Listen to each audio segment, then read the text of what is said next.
past 8. Actually, it's about 7.5. Boy, we have some Mesa drama going on. Hey everybody, my name is Lucas, and I don't know if you have seen, but recently Mesa has reissued the 2C Plus amp, and the 2C Plus is a very big deal in the world of guitar because the 2C Plus is pretty much the definitive Metallica amp. It's made a lot of tones that a lot of people really like, but the reissue of the amp has not gone to plan, and it's been kind of really bad, and I think we have Gibson to blame for this. So let's start all the way back at the beginning. I was cruising around on YouTube and I saw a video that Sweetwater had partnered up with Mesa, and they were showing off the new 2C Plus to some YouTubers, aka influencers, whatever you want to call them. And a few of these people that were demoing the amp were my friends. It was Fluff, Ben Eller, Kyle Bull, and had a few others. But I would love to go back and watch the video, even show it to you, but I can't because the demo was taken down. And I didn't really know it was taken down. But when I originally watched this video, I'm thankful I got to watch it before it came down. There was a level of awkwardness in this video that was really hard to quantify, and I could feel it coming through the screen. Basically, what they did was Serge from Gibson set up the amp for all of the artists, all influencers. They got to play it, but Serge was in control of the controls the whole time. He didn't let anyone touch it. And in the video itself, the Sweetwater video, the amp was just very like weak. It was just kind of like on crunch mode, or just kind of like meh. It's like not what most people know the 2C Plus for. Now, to contrast that, and what Gibson should have did for that video, because the video got totally bombed. Like, nobody liked it. Everyone was like, why is this amp so weak? Why does it sound so bad? But all of the artists played the amp on the same exact level. Like, they didn't let them show off what they do best, and that's what they should have did. They should have let each artist do what they do best, playing the amp, and they could have shown off the amp in a multitude of different styles. You play some clean, you play some crunch, you play some lead, you play some hard metal that everyone was looking for, some thrash. That's pretty much what this amp is synonymous with, is thrash. That's what they should have did, but they didn't. They all played the same thing, and the video was so bad. Sweetwater or Gibson, it's probably Gibson who kind of told Sweetwater to take it down, because it did go up on Sweetwater's channel. They told them, so some kind of way the video itself got taken down. And even if I was to dig it up and show it to you, I'm sure this current video I'm making would get copyright striked or hit with something because the video is down and they wouldn't want it up. I saw that video, I didn't really think much of it. Then my friend Jared from Tone Wars said, hey, did you guys see this video? And the video was from Eldorado Guitars, and he was discussing that the launch of the 2C Plus has been pretty bad. And I was like, really? Because I had kind of halfway been paying attention to it. And in Eldorado's video, he says that the Sweetwater video was taken down. And I'm like, whoa, this is news to me. I know I talk about it being taken down, but I didn't know that beforehand. And thinking back about it, I was like, wow, this video is very, very awkward. And it kind of makes sense why they took it down. And Eldorado talks about all of the different things that ended up happening with it. And what he kind of discussed was that in all of the demos for the video, even on the official video, the amp was not demoed in a metal context at all. It's just kind of like just crunch and in clean and in lead. And you can even see it in the comments on the Gibson video, because it's all Mesa video, excuse me. I'm kind of saying them as the same thing. Even on the top of the video, people are saying, they're like, Papa Gibson does not allow for metal in any of the demos. And then the second top comment is basically like, I wish they would reissue Randall Smith. And it's just very funny because, like, the PR reaction to this amp reissue is bad. It should be absolutely celebrated. It should be, oh, cool, we got this new amp coming out. And Gibson really could have knocked it out of the park with this, because they kind of already suffered a little bit PR-wise whenever they ended up letting Randall Smith go. I don't know the terms of Randall's deal whenever he sold Mesa to Gibson, how long he was going to stay around, if he was going to stay on as a creator, or what they had set up. Randall is out at Mesa. That happened a little while back, and a lot of people weren't really happy with that.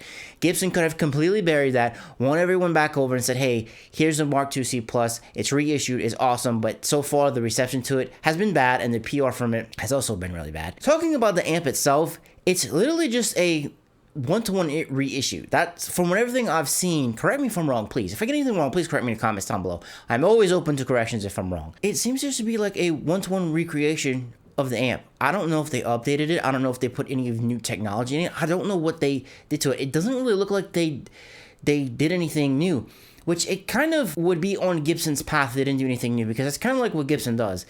Like, literally all they have been doing the past couple years is suing people and doing reissues of guitars that have been out of circulation already. They're just kind of like reissuing it.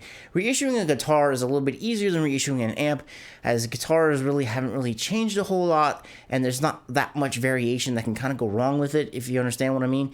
But on an amp, technology is always changing. There's always something new. There's always something you can do better in it. And it just seems like they just released a one-to-one release of it. And they probably should have updated it, in my opinion. I'll go more into that a little bit later on in the video. And as I was alluding to earlier, lots of people were pining for a metal thrash demo of this amp because it's really what it's synonymous with. It's just kind of like the first thing that comes to a lot of people's mind whenever you're talking about the 2C+.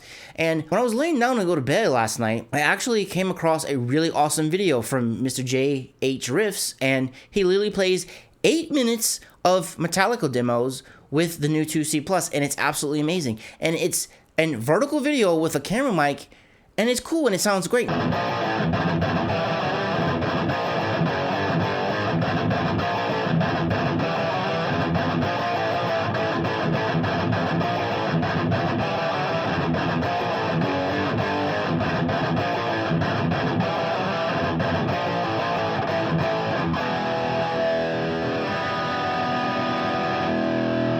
Why couldn't Gibson have done this? Seriously, it's the most epic fumble of epic fumbles. I don't know what they were thinking or what they were doing with this. And there's a few other metal demos out there. Literally just go search on YouTube and you'll find one. Ola England actually has the amp, but he hasn't actually demoed it yet. He put it out on his second channel that he has one, and he was kind of talking about it a little bit. But so far, the best demo I came across was the JHriffs one. If you find some more cool demos, put them in the comments. Even if you do one, put them in the comments. I would love to see them.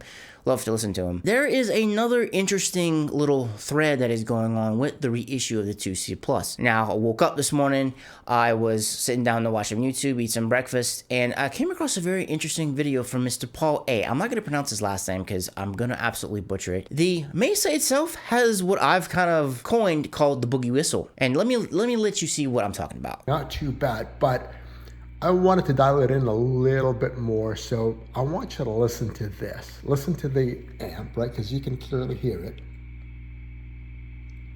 And now I'm going to come up here and I'm going to take my treble and crank it up a little bit past 8. Actually, it's about 7.5. Can you guys hear the microphonics?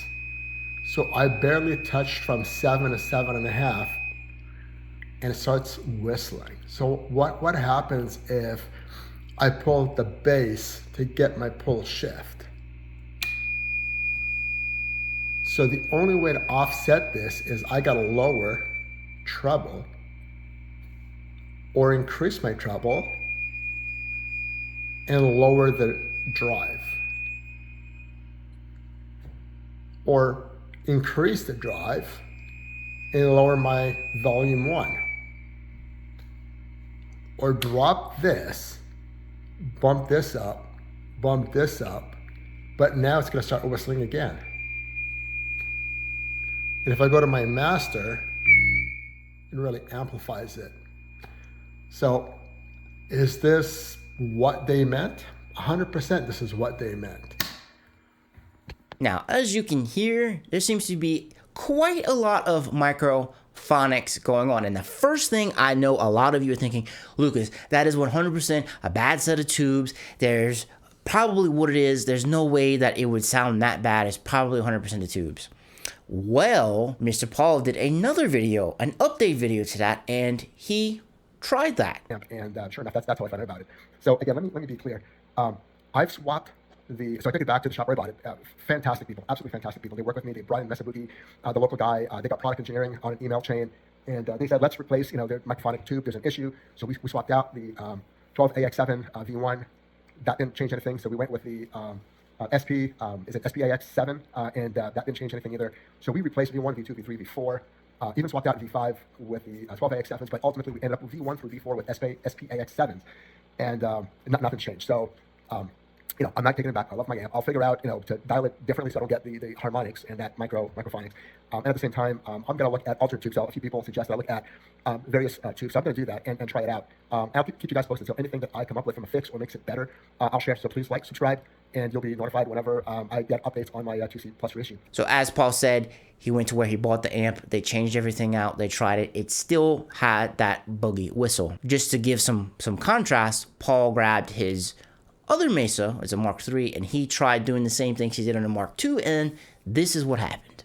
All right, so let's look at the amp settings together. Again, this is a Mark III Plus red stripe. If we look at my volume, it's at 8, my triples at 8, my bass and my mids are 0. Master is under 1.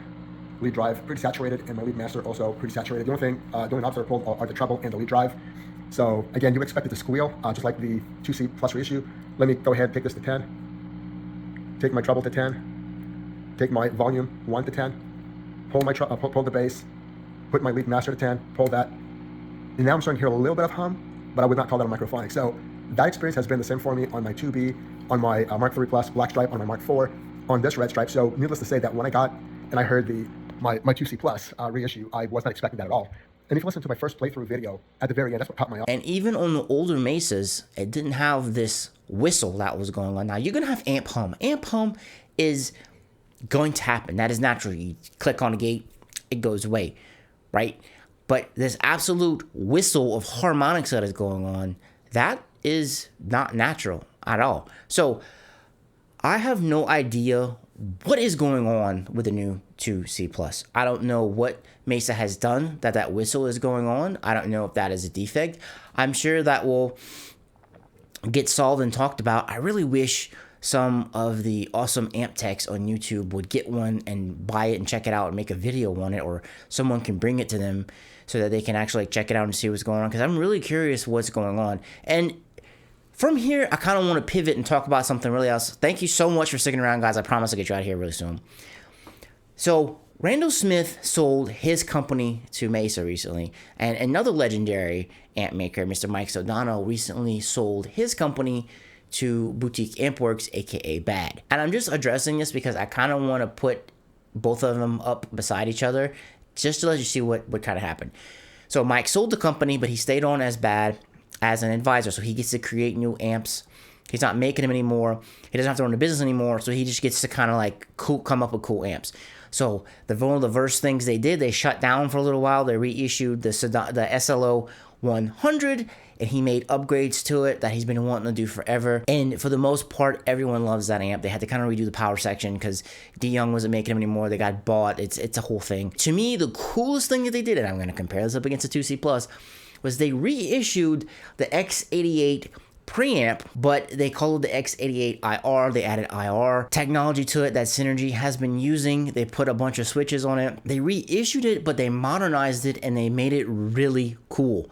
And that is what Gibson should have done. They should have reissued the Mark II. They should have updated it. They should have put you could have kept it basic like the other one is, but I don't know, maybe modernize it a little bit, make it a little bit more functional in 2024. I don't say functional, I'm just kind of like spitballing here thinking about it. I know that a lot of 2C Plus purists would have been, oh, this is not the original amp, it's not going to sound the same. Even if you remake it and do a reissue, it's not going to sound 100% the same anyway. So why not just go in, make some improvements, make it really cool, just, I don't know, kind of modernizing it. I don't know, maybe put MIDI on it. That would be really cool. I know the JP2C does have MIDI on it. I don't know, put MIDI on it. Like, I understand they're trying to go after that market base that's been pining for this amp, and they really want it, but that's just kind of my thing. If you're going to do a reissue of something classic, people are already going to complain, and they're going to say it's not going to sound the same. So why not just kind of like make it cool in the process while you're doing it? So guys, I'm going to throw this back to you. What do you think about this launch? You know my opinion. I think they absolutely botched it. They made their PR efforts even worse when it comes to Gibson owning Mesa. They're kind of confirming everyone's fears whenever they heard that Gibson was going to buy Mesa, that Gibson was basically going to ruin them. And so far, it's kind of trending in that direction because this launch has been absolutely botched. They had to take that video down. Now, I myself have made bad videos, and I myself have taken them down, and I've reworked them, so I get that. This isn't some small-time person we're talking about here. This is like Gibson. They're pretty much the top 3 guitar makers in the world. They have all the money. They have all the resources. So I don't understand why they're fumbling the bag so hard on this. So I'm going to turn it over to you. What do you think about this launch? What do you think Gibson should have done? What things would you have liked to see in the 2C plus reissue? All right, guys, thank you so much for spending some time with me on this video. There's a lot of stuff out there vying for your attention. You chose to spend it with me, and if I got anything wrong, please correct me in the comments down below. And guys, I'll catch you on the next one. Peace.